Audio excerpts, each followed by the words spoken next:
Welcome to Life Lessons from Dog. I'm Kari. For over 12 years, I've been immersed in the world of dogs, with 10 of those years being dedicated to professional training. My journey has taken me from fostering rescue dogs to owning and operating a boarding, training, and daycare facility. Along the way, I've discovered something profound.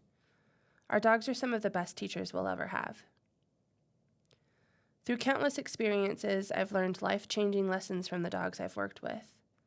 Lessons about patience, trust, resilience, and connection. But today I want to talk about something that has been a personal struggle for me: conflict. As a recovering people pleaser, conflict is something I've spent most of my life avoiding. And yet, no matter how much I tried to outrun it, it always caught up with me. Because conflict is a part of life.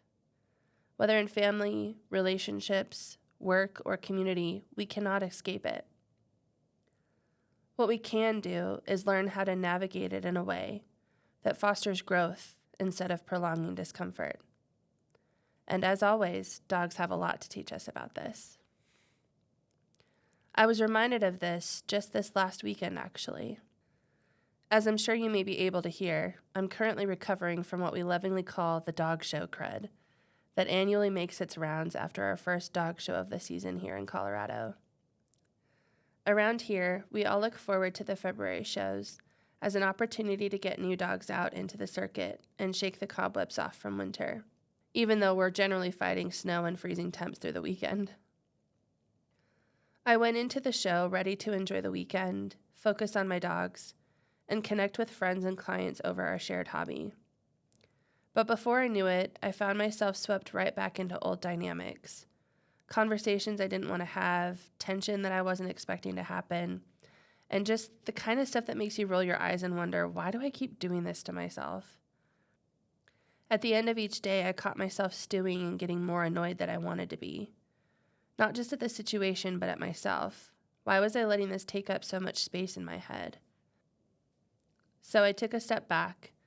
I walked my dogs, gave myself some space, and really thought about it. And by day 2, I started to ask myself the question I always come back to: how would my dogs handle this? And that's when it hit me. Dogs don't waste time replaying things in their heads. They don't hold grudges. They don't let small conflicts turn into big ones by overanalyzing. They handle things in the moment and move on. So instead of continuing to stew on it, I sat down and scripted this episode that evening. And honestly, once I did that, the rest of my weekend was so much better. I let go of stuff that didn't matter, focused on my dogs, and actually enjoyed myself. This was a reminder that avoiding conflict doesn't make it disappear, it just delays the resolution.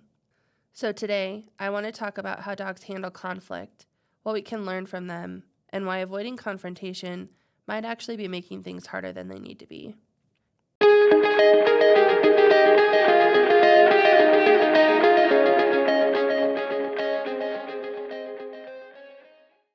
For most of my life, I have avoided conflict. I stayed quiet when I wanted to speak. I softened my own needs to keep the peace.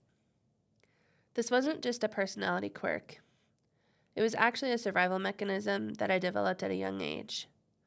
In my childhood, avoiding conflict was necessary. It was how I kept the peace at home, how I stayed safe, and how I adapted to the environment I was in. And for a long time, it served me well.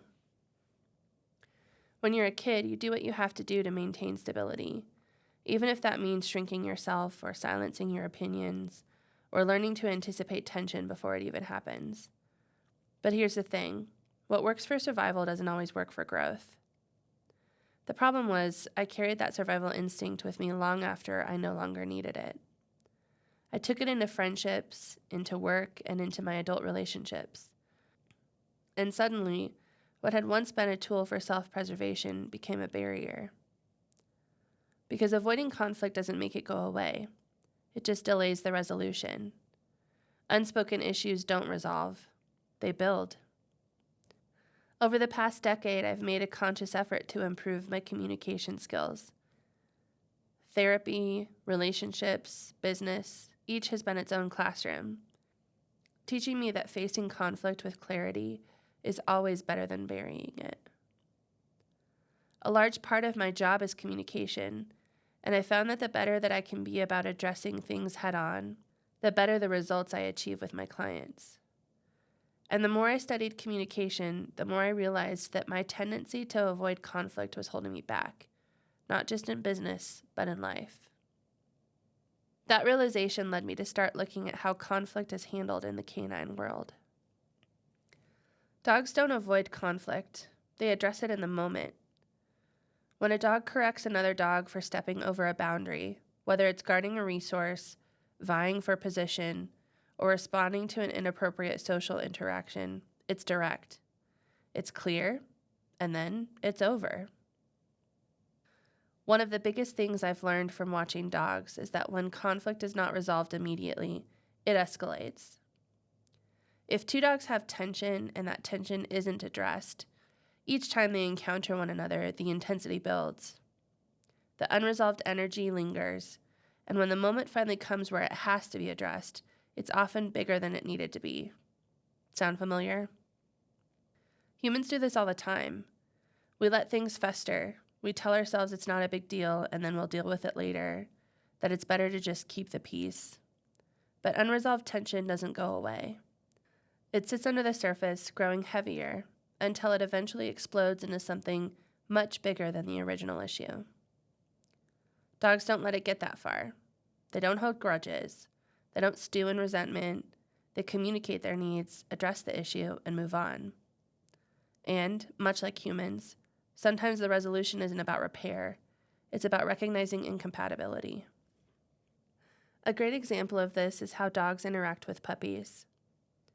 When a young puppy enters a household with older, more established dogs, they often get what I call a puppy pass. Because they are young and still learning, they're allowed more leeway. They push boundaries, get into things they shouldn't, and test the patience of the older dogs. But that pass has an expiration date. As the puppy matures, the older dogs start holding them accountable. They may give verbal warnings, small corrections, or even escalate to a physical communication if needed. This is natural. It's how they establish order, teach respect, and prevent ongoing conflict. Now, imagine if we interrupted that process every time. If we never allowed the older dogs to communicate boundaries. If we stepped in at every sign of disagreement, often trying to keep the peace. All we would do is prolong the inevitable. The moment we weren't there to intervene, the tension that had been artificially suppressed would erupt in a way that is far more intense than if it had been addressed naturally along the way. And this is exactly how in-home dynamics go astray. Time and time again, I get called in to help with interpack relationships in homes where well-intentioned owners have been managing conflict instead of allowing it to resolve. At first, the signs of tension are subtle. A stiff posture, a side eye, a small correction that gets interrupted. The humans step in thinking they are preventing conflict, when in reality, they're just delaying it. Over time, the tension builds. One dog constantly feels disrespected, while the other keeps pushing boundaries unchecked. And then one day, it erupts into a full-blown fight. At that point, the stakes are much higher. The dogs aren't just working through a disagreement anymore. They're reacting to months, sometimes years, of suppressed tension. And in many of those cases, by the time I get called in, the damage has already been done. Sometimes the dogs have reached a point where they simply cannot safely live together anymore. Not because they were inherently incompatible from the start, but because the normal, healthy process of working through conflict was never allowed to happen. Avoiding conflict doesn't eliminate it, it just delays it. And while that might feel like the easier choice in the moment, it comes at a cost. Because conflict doesn't just sit there waiting quietly for us to deal with it when we're ready. It festers, it grows heavier, and the longer we avoid it, the more tangled it becomes. The stress response that comes with prolonged avoidance doesn't just affect our relationships, it affects our bodies. Chronic stress caused by unaddressed issues leads to exhaustion, anxiety, and burnout. It keeps our nervous system in a constant state of tension, waiting for the other shoe to drop. And here's the kicker. Most of the time, that shoe never actually drops. We carry all that stress, all that mental load, bracing for something that might not even happen. And in the meantime, we lose sleep, we lose peace of mind, we lose the ability to fully show up in our lives. Amy Morin puts it best. Choosing to avoid uncomfortable feelings offers immediate short-term relief, but avoidance can lead to long-term consequences. And I have lived those consequences. I've felt the anxiety of unspoken frustrations, the tension of constantly managing relationships so carefully that I forgot to actually be present in them. I've spent energy walking on eggshells, tiptoeing around issues instead of addressing them. And here's what I can say from experience. It doesn't make anything better. It just makes everything harder. Because just like with dogs, the longer we wait, the worse it gets when it finally comes to the surface. What could have been a quick, simple conversation turns into a major issue. What could have been a brief disagreement turns into deep resentment. And what could have been resolved early on becomes something so overwhelming that we don't even know where to begin. And sometimes, by the time we finally face it, it's too late. I've seen this play out not just in friendships and romantic relationships, but in working relationships, family connections, and even professional partnerships. A relationship that could have been saved with one honest conversation ends because neither person knew how to address the tension early on. A friendship that could have survived a misunderstanding dissolves into silence because both people assumed the other didn't want to talk about it. A business partnership that had potential falls apart because small frustrations were never voiced until they became too big to ignore. It's not the conflict that ends relationships, it's the lack of communication about it. Because here's the truth. Most of us don't avoid conflict because we don't care. We avoid it because we do care. We don't want to hurt someone we love. We don't want to make things worse. We don't want to risk losing the relationship. But in trying to protect something, we actually create the very situation we are afraid of. And I've learned that when it comes to relationships, whether human or canine, avoiding conflict isn't the easy route. It's just the slowest route to resolution. So instead of continuing to push things down, I've learned to ask myself a simple question. Is avoiding the conversation really making my life easier? Or am I just prolonging something that I'll eventually have to deal with anyway? Because in the end, avoiding conflict isn't delaying discomfort. It's often delaying the chance to build something stronger. If this conversation resonated with you, I'd love for you to subscribe to the podcast so you don't miss future episodes. You can also connect with me on Blue Sky and TikTok at Life Lessons from Dog, where I share more lessons, reflections, and behind-the-scenes moments from my work with dogs. And if you know someone who needs to hear this message today, consider sharing this episode with them. Sometimes the first step to change is simply recognizing the pattern we've been stuck in. All right, let's wrap up. Dogs don't avoid conflict. They don't overthink it, don't dwell on it, and they don't let it simmer beneath the surface. They address it, resolve it, and move forward. And when we learn to approach conflict with that same clarity and directness, our relationships, both human and canine, become stronger.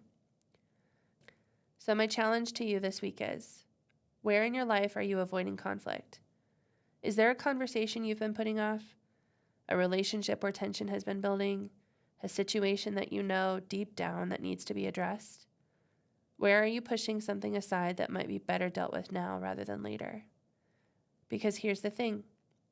Conflict itself isn't the enemy. It's not something to be feared, resisted, or ignored. Avoiding it, that's what makes things worse. When we face conflict with honesty and intention, we don't just resolve issues. We create healthier, more authentic relationships. We give ourselves the space to be understood and to understand others. We free up the energy we've been using to tiptoe around discomfort and redirect it towards something better. And maybe, just maybe, we find out that it wasn't as scary as we thought. So if you've been holding on to something, if there's a conversation you need to have, or a boundary you need to reinforce, this is your reminder that you can handle it. Thanks for joining me. I'll see you next week.